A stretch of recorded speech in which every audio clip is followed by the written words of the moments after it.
coming to you today from the top of this rock to tell you about another rock. It's a familiar passage, Matthew 16:13. Now when Jesus came into the district of Caesarea Philippi, he asked the disciples, "Who do people say that the Son of Man is?" And they said, "Some say John the Baptist, others say Elijah, others say Jeremiah, or one of the prophets." And he said to them, "But who do you say that I am?" And Simon replied, "You are Christ, the Son of the living God." And Jesus answered him, "Blessed are you, Simon Bar-Jonah, for flesh and blood has not revealed this to you, but my Father who is in heaven. And I tell you, you are Peter, and on this rock I will build my church, and the gates of hell shall not prevail against it." Okay, the first thing we have to determine who or what is this rock. One religious group claims that the rock was Peter. It was a play on words because Peter's name means rock, then that Jesus was building the church on Peter, making Peter the first pope.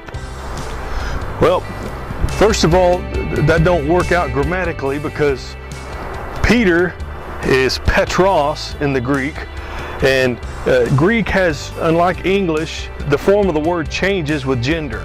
So Petros is a masculine form of the word rock, whereas Petra is feminine. So that rules Peter out. Is the rock Jesus? Well, not directly, for the same reason, because the word is feminine in gender. Actually, the word Petros, from where we get where Peter gets his name, means a piece of the rock. So Jesus said, "You are Petros. Upon this Petra, I will build my church." Petra means a big rock, a giant rock. So part of what Jesus was telegraphing in this statement is you said I'm the Christ, and that's part of the revelation of who I am. But Jesus said, upon this Petra, on the fullness of who I am, I will build my church, and the gates of hell will not prevail against it. So Jesus is more than just, Jesus was Messiah, but he's also shepherd, baptizer in the Holy Spirit, healer, all these other things that Jesus was. But honestly, I think this rock was actually, that's only part of it. I think Jesus was making a double entendre. There was double meaning in what he says, because Jesus was on a rock when he said this. He was on a particular rock. But in order to flesh that out, we got to look at the dark history of where he was standing in Caesarea Philippi. Caesarea Philippi was in a region called Bashan. Before it was conquered by Joshua and Moses, it was ruled by two giant kings, Og and Sihon. Now they were descendants of the Rephaim and the Anakim. The Rephaim and the Anakim were part of the Nephilim, and we read about the Nephilim, their origin in Genesis 6. It says angels co-inhabited with women and produced these giant offspring, and they were the Nephilim, and we'll talk about that more later. Also, the demonic imagery of Bashan is heightened by Psalm 22, which Jesus quoted from the cross. He said, "The bulls of Bashan are encamped around me." Caesarea Philippi was also at the foot of Mount Hermon. Now, according to Second Temple literature was in the 400-year, we call it silent period, we're between Malachi and Matthew. But we can't ignore that, because that literature, and that was the time that developed the theology of the New Testament. It was developing in that time.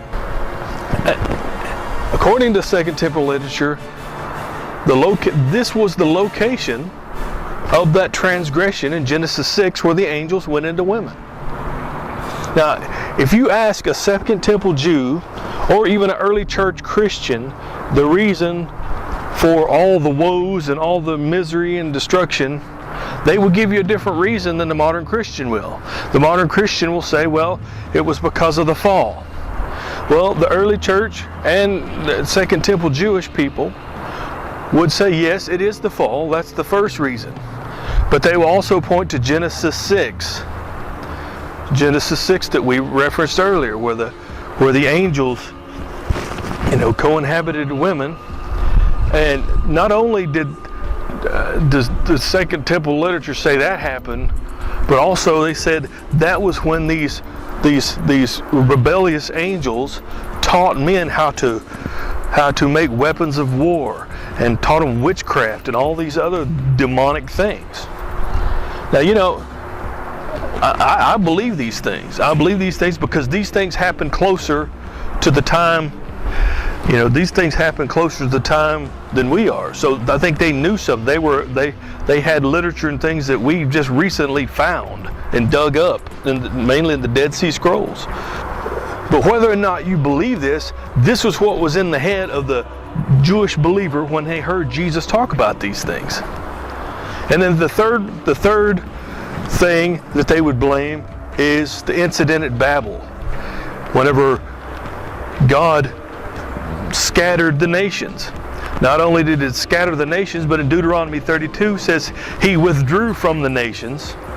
And he said, then he made Israel, he began to deal with Abraham and make Abraham his firstborn. So that was when the nations were separated from God. Mount Hermon stood in opposition to Mount Horeb or Mount Sinai, which was the mountain of God. We see that in the Psalms. Now, Caesarea Philippi itself. Caesarea Philippi was named by Herod Philip in honor of Caesar Augustus and himself Philip. So Caesarea Philippi. But it was formerly called Panion or Paneas. And it was a famous ancient worship site for Pan and Zeus. There was a waterfall and a cave that was thought to be bottomless, according to Josephus. In their day, they thought, the people thought it was bottomless. It may be superstition, but that's what they thought. And it was believed it was the spot where Pan returned to the underworld every year, or returned to Hades, or returned to hell. So Caesarea Philippi, in the thinking of those people, was literally the gates of hell. Remember, Jesus said, I will build my church and the gates of hell will not prevail against it. Caesarea Philippi was believed to be the gates of hell. Pan was the god of fear. Matter of fact, we get our English word panic from that word. So Pan was the god of fear, and that's the only thing I can elaborate on, because it was all kinds of hideous stuff that was involved in Pan worship. He was depicted as half man and half goat. So even the goat imagery in the New Testament, we see goats depicted in a negative light. So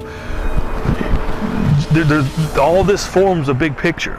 And also in Caesarea Philippi, in the Old Testament times, it was called the place of the serpent. So Caesarea Philippi was ground zero of the kingdom of darkness. So Jesus, there was a reason, I'm sure his disciples was wondering why he even took them to this hideous place. But he took them there and he said, on this rock I will build my church, and the gates of hell will not prevail against it. So Jesus was signaling at that moment a change in evangelism technique. In the first covenant, they would, God set up Israel. He set it up strategically to where all the nations to the east and Egypt to the west, when they traded, they would have to pass through Israel. So it was a city on a hill. It was a place where everybody, it wasn't out of the way. It was front and center. And they were supposed to, through their lifestyle, and because Israel was considered sacred space. And so they were supposed to be a light, and people would be drawn to the God of Israel. and believe on the God of Israel and become a God-fearer. And few did. We see Ruth, and we see, Rahab, and several people. And then throughout the New Testament, we see people who were God-fearers, like Cornelius. But so it was kind of a passive form of evangelism. But what Jesus was saying when he said, upon this rock I'm going to build my church, he was saying, I'm taking back the earth. I'm making the whole world, my kingdom is not going to be localized to one nation. My kingdom is going to expand to all the nations. Gates in biblical theology represent, or just not even biblical, but just in culture, represented at least three different things. First of all, gates were the seat of authority. We see in Genesis, whenever the angels went to rescue Lot, it said Lot was in the gates of the city. And I've always had before I studied this out, I had a picture like our county fair. You got a chain link fence with a card table sitting outside taking tickets at the gate. But no, the gates were a big deal. These gates were these big structures, and that's where all the business was held.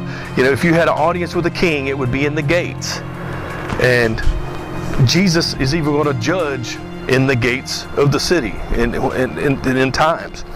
So the gates it was the seat of authority. You could even put troops in there, and they had multi-levels on some of them where they could, defend the city from inside that gate. So the gates were the seat of authority. So Jesus is saying, we're taking back Satan's seat of authority.